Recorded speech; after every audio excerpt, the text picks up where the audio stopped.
today we're going to be building a computer from scratch using components that we've bought off the internet or in store, depending on where you've got them from. We're going to start off with a motherboard, and some people like to put the stuff in the case first before you do anything else, but I like to put the stuff onto the main board before we even put it in. So what we need to do to this motherboard before we put it in is put in the processor and the RAM. The processor I have here, a Phenom 2 AM3 processor. This motherboard is socket AM3, as it says on the description on the box. This is an AM3 processor. Here it is. That is all the power we're going to need in our computer, and that is pretty powerful. It benches well.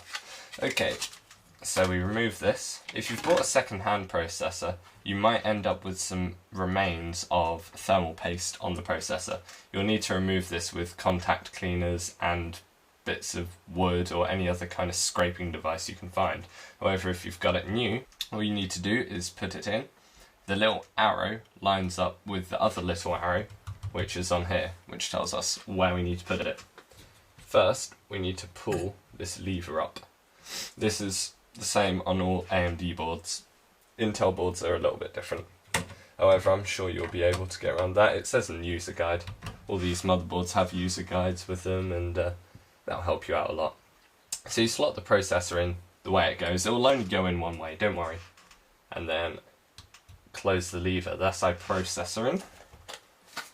Now, the heatsink is incredibly important because without it, it'd burst into flames and there would be Armageddon and everything. And on the bottom is thermal paste in a pad form, so that dunks straight onto there. You can line it up either way you want to, but bear in mind that this lead has to go in the fan socket, which is on the top for me. So we put it in this way, and the opposite side to the lever is the one that we want to put in first. These hooks go onto the hooks on your motherboard right here. We put the hook on, and put it down, hook it underneath, and then you have the little lever, lift it up, bend it over, and now that's locked in position. Next, we must connect the fan, and this only goes one way, which will be pretty self-explanatory. Now that's in. So once you wrestle your memory sticks out of their packaging, they come out one by one. They all have this single slot in them, unless you've got SD-RAM, which you shouldn't have because they're not manufactured anymore. It will have one slot. You align this slot on these RAM slots. So it can only go in one way. This slot goes at the top. If you have two sticks or one stick, in fact no, let's just say two sticks, then you see how they are banded blue, black, blue, black. You want to put one in that blue slot and then the other in that blue slot. That just means that it kind of accesses it faster. So you clip those in, you push them down, and these little white clips will fire up into the side of it. Make sure that they do snap when you push them down, and make sure that these white tabs are definitely in on both sides. That is all of them. So we have our processor, our RAM, 4 sticks. We don't have to have 4 sticks, don't forget, and our motherboard. Okay, now it is time for the case. This is where we're going to be storing all of our stuff. We start by unscrewing these 2 screws at the back. Usually they are just screws. This one's special and has nice thumb screws, so I can take it out myself. Put your screws to one side, then push back on the case until it shunts over, and remove. Take your prepped motherboard, this is what we're going to be using, and we need to screw it in here. Before we do, we need to put in the stoppers that's going to hold our motherboard onto the back. You may see there are little holes dotted along. So we look at our motherboard, we find which holes. There's usually rows of 3 go up and down, and that is where we're going to be needing them. So usually your motherboards come with screws and stuff like this. We're going to be looking at the gold ones. We need to put the gold ones in the back. If you don't have a tool, you can just put them in with your fingers. And there we go, those are all of the screws that I'm going to need. I only need 6 of them. You may need more or less, depending on what motherboard you have. Give them another quick tighten, make sure they're fully in. And then we can place our motherboard against that. First, we need to put the back plate in. Easy enough. Take it out of its packaging. Place it against the back with the keyboard and mouse holes. They will be at the top, they are always at the top, and your speaker holes, which are these ones, at the bottom. Orientate it how the manual says, and it goes in the back like this. Click, and in it goes. That is now in the back, ready for us to put our motherboard in. The springs are all on this side of me. Push it in to the left as you do this, and then screw it in. Sometimes your motherboard comes with the screws in the packets. That should do that, otherwise it's kind of a little bit stupid. Or your case will have them. Otherwise you are looking for these types of screws. Then you put them in one by one. Okay, now that is the motherboard in place. We've screwed it in nice and tightly. Not too tight though, don't over tighten the screws so you break it, although it is pretty hard.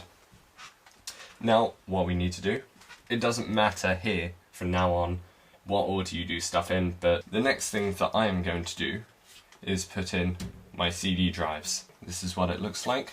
This needs to go in the front and sits about here or there. If you refer to your case's guide, if you have one, then it will tell you how to put this in. Otherwise you just do it the normal way. And if the front panel is removable, remove it like so. Now what we first need to do is put it in here. So we need to remove the plates that we're going to be using. These are all actually strapped onto the case, they're not screwed in or anything. And I think they're a little bit awkward. You do have to twist them and pull them back to get them out, so you get a metal plate. Then you slide it in like so it goes back.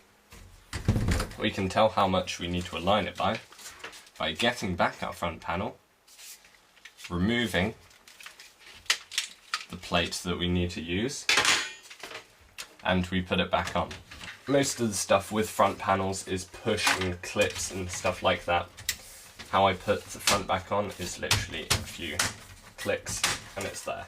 We need to align this so it is out in the front, perfectly flush, like that.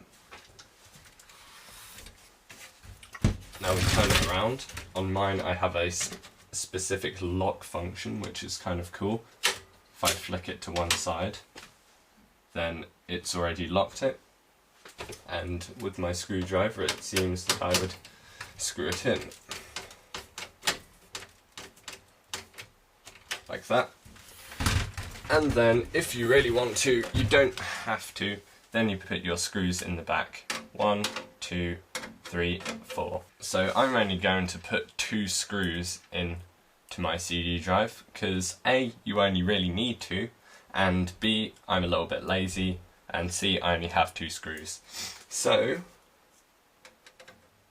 we put the screws into the visible holes that you can see.